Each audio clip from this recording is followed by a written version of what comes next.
Probably, every person likes to have some kind of power, because it's too nice to manage another person, especially if it's the principal of your school. Surprised? I have an unusual story. And yes, as you already understand, the principal of my school fulfills my every wish. How did this happen? I'll tell you everything now. So, hello everyone. My name is Alicia. I have a small family. Mom, Dad, and I. Now my mother is pregnant, and we are waiting for the birth of my little sister. She and Dad were really looking forward to another baby, because I'm already a schoolgirl. My mother had some health problems previously, so she could not get pregnant. My father worked as the principal of one of the schools in the city, but I specifically went to another school to stay away from him, so that there would be no control or bullying from other students. I think you already understand. My father's job was good, and he made a good living, but sometimes I thought he was too preoccupied, because in recent years, he had been disappearing, or rather returning home late. He was constantly thinking about things, a little lost in himself. The only thing that revived him was the news of my mother's long-awaited pregnancy. My dad was very happy, but not for long, and then he fell back into himself. My mother didn't pay attention to this because she was actively engaged in health. As soon as she learned about the baby, she began to visit hospitals often, signed up for courses in preparation for childbirth and motherhood. I laughed about why, because she was already experienced, but my mother said that children grow up quickly, and so she had already forgotten how to take care of babies. When my mother began to have toxemia, she almost did not leave the room, ate little, received a lot of IVs, and lay down a lot.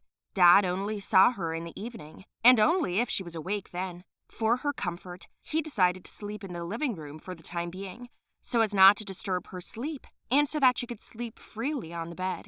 I didn't really care. They knew better. And one day, on the weekend, my father told my mother that he urgently needed to leave for some meeting and professional development in another city. My mother nodded her head listlessly and went to bed. Dad packed up, kissed me, and left. On the same day, my friend Kiki suggested that I go to visit her with my parents in their country house. Kiki knew I was bored at home, so I happily agreed. My mother also allowed it. It was a cool idea. I was glad to get some fresh air, a little distraction, and relaxation. Moreover, it was cool weather. It was very sunny and warm. I packed up and went to visit her. A couple of hours later, we were in their cabin. While her parents were busy preparing dinner, we decided to take a walk around the area. The house was located in a small forest, and in addition to them, there were also a dozen such houses built there. I liked the well-kept grounds and lots of vegetation. I was breathing deeply. Kiki and I continued to walk, and then we sat down by the river, and she asked me how I was doing. Everything seems to be fine, but something strange is happening at home. My dad and I were super happy that my mom was pregnant, although she now lives in her own world for obvious reasons. But it's my father. Whether he is concerned about something, maybe he has some problems at work, I don't know. But he's so distant. Each of us now lives our own lives. Everything is not the same as before. I shared with my friend. Oh shit, she said. Yes, it is. I don't even know what to think, or what will happen next. It scares me too, you know? I continued to tell Kiki, burying my face in my hands. Then she suddenly touched my shoulder and said, I think I know what's going on with your father. I glanced at her and looked off into the distance, and she nodded her head. Ahead of me, I saw a familiar silhouette, and my skin crawled uncomfortably. Dad was standing by the river on the other side, in the arms of another woman. They looked happy, laughing a lot. They were kind of having a picnic. I immediately started to get up, but Kiki pulled me down and pointed a finger at me to keep quiet. Then she took me away by force, and we went home and refused to eat. When we went into her room, I started to cry. So that's what he's doing, I said. Kiki calmed me down, and then advised me that if I wanted to expose him, I should do it more covertly, and I still needed more proof. We changed into warmer clothes and left the house before our parents saw us. I took Kiki's father's camera with me. and we headed to the cabin where my father and his mistress were staying. Closer to the house, I saw his car. We looked in the window, and I saw them having a nice dinner and watching something on TV. Kiki took a few pictures of them kissing and cooing to each other. I was disgusted.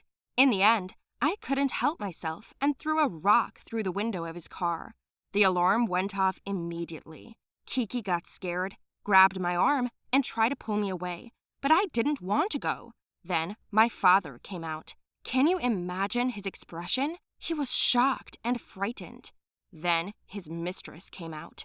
She started yelling at us, but he immediately chased her into the house and said that he would sort it out. She wanted to call the police, but my father yelled at her and she went into the house. We were silent for a long time, and then he said that he could explain everything. I didn't even want to listen, called him a traitor, said that I hated him, and left. Kiki told me not to tell my mom yet, because she couldn't handle it, and I agreed. We arrived home the next day. I couldn't look my mother in the eye, and I didn't talk to my father at all. It's a good thing Mom didn't notice.